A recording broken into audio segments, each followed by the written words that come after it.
Present by RS Films Dhara.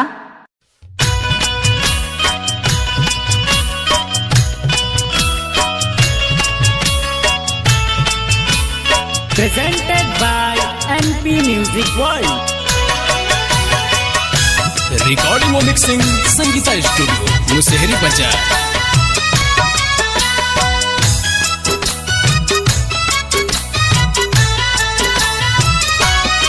काहे दूर चल गइलू ई कसूर का भइल, काहे दूर चल गइलू ई कसूर का भइल। कैसे सूरत हम बिसराई तोहरा बिना जीना पाई हो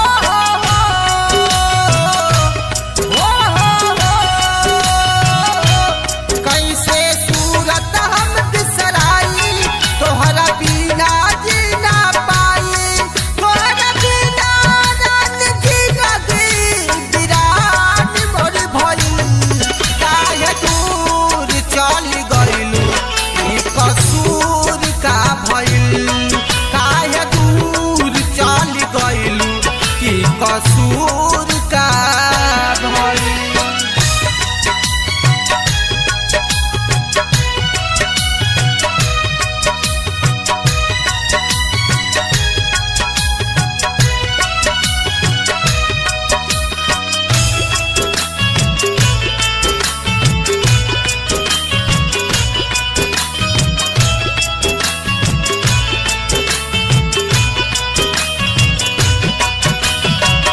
कहवा में पाइब रानी मोहनी मुरातिया, कैसे भुलाइब तोहारी मीठी मीठी बातिया।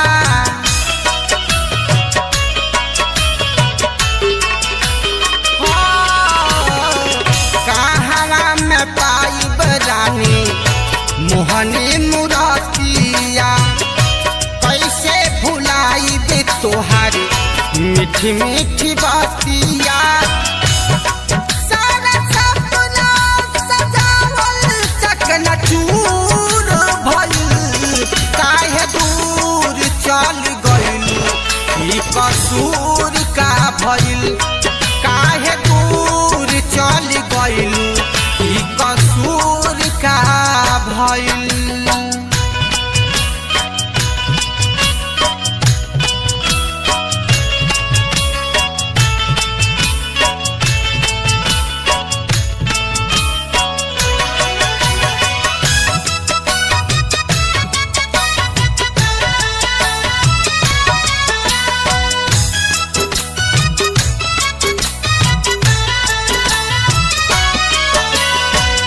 बचपन से प्यार के रचवलू कहानिया, राजा बनवलू हमके बनत रहलू रानिया।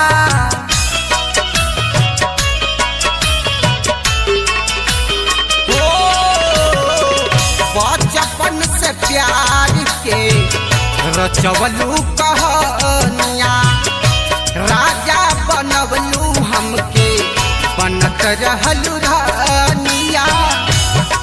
तोहरा प्यार में पागल मशहूर भइल, काहे दूर चल दिहलू ई कसूर का भइल, काहे दूर चल गइलू ई कसूर का भइल।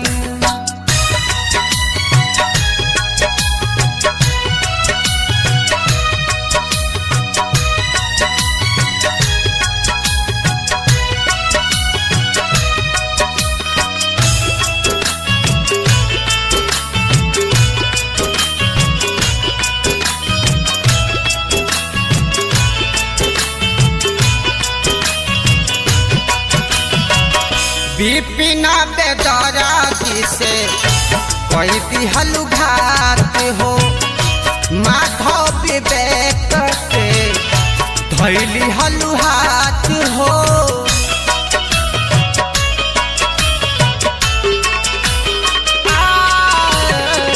बिपिना बेदराती से कोई दिहलु घात हो,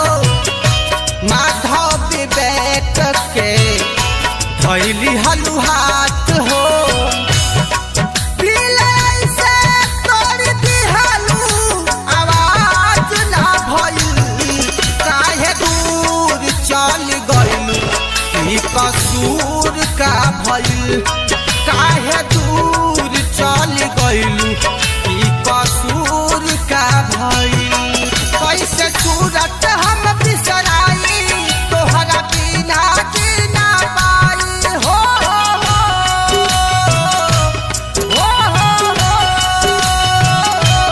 कैसे सूरत हम बिसराई तोहरा बिना जीना पाई तोहरा बिना रात जीना दी बिरान मोर भई काहे दूर चल गइलू ई कसूर का भइल काहे दूर चल गइलू ई कसूर